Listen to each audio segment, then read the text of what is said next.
And so, look, try it for a week. It's nothing, right? And you might think, oh, God, what you'll find, if it works, is A, you don't get nearly as upset about the things that used to upset you. So, and that'll be a shock. You'll think, God, I would have flown off the handle because of that before, and now it's hardly bothering me. So that's a lovely thing. And then the second thing is, if something bothers you, you'll recover way faster. First thing I would do if you're highly emotional, volatile, fly off the handle, a lot of mood variation, a lot of negative emotion, the first thing you might want to think about is whether or not there's actually something wrong with you, like physically. You might be ill, because illness can do that to people, and so you should go get yourself checked out. You know, you might have an inflammatory condition or something like that. And the next thing I would check out is like, are you sure you're not hungry?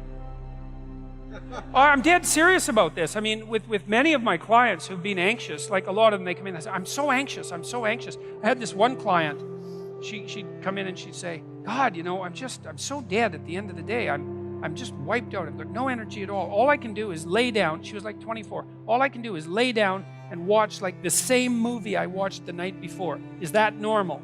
It's like, oh, no, it's not. So, and I knew this. I said, well, what do you eat? And she said, well, I usually don't have any breakfast. And then I have like a little bowl of rice for lunch. And I usually have something like that for dinner. And I thought, you live on 2 balls of rice a day, and you're wondering why, when you come home at night after a full day's work, you don't have any energy. I said, well, have you considered the possibility that you're starving to death? I said, okay, look, here's what you do. Get up in the morning and like have 2 eggs. You don't have to enjoy them. You know, because people say, well, I'm not hungry. It's like, why is that relevant? That's not the issue here. It isn't like gourmet time. It's not starving to death time. So eat your 2 eggs, and maybe in 3 months you'll enjoy it. You know, until then it'll be like chewing down rubbery cardboard, but it's not that big a deal. So, you know, we upped her caloric intake by a factor of about 4, and she came back, and it was like, I think she came back 2 more times. It's like, oh, I have lots of energy now. It's like, oh, good, you're not dying of starvation. It's like, and I'm telling you, like, if you're a volatile person, try this. Eat a high-protein, high-fat meal in the morning. No sugar. And a big one. Like, have a steak. Have something solid. And doesn't matter if you like it. Who cares? Cook it the night before if you don't want to cook it then. Just try it for a week and see what happens. My suspicions, half my clients, I would say, have dropped their volatility levels 50% by eating a high-fat, high-protein breakfast. And then also notice that if you are crabby, you know, and volatile and touchy and you can't get along with anyone, go eat something. Like have 2 teaspoons of peanut butter and wait 10 minutes and see if you're still a witch.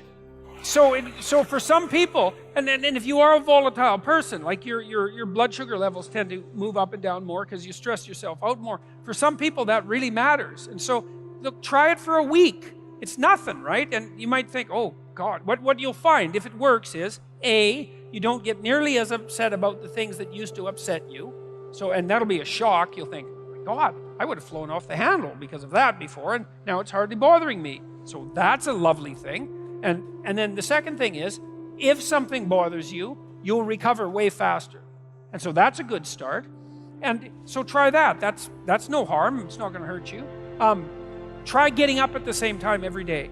That's really important. If your sleep-wake cycle is not regular, and you're a volatile person, say biochemically, genetically, having a sleep-wake cycle that's dysregulated is going to be very hard on you. So it doesn't matter quite as much when you go to bed, although it would be good to regularize that too, but at least pick a time. You can pick whatever time you want. Like I would recommend like 8 o'clock or 7:30, because that's what normal people do. And unless you have a really good reason not to be a normal person, you should start by trying to be a normal person if you're being an abnormal person. So try to get up at the same time and try that. You can combine that with eating and see, like my suspicions are 50% improvement virtually immediately with that.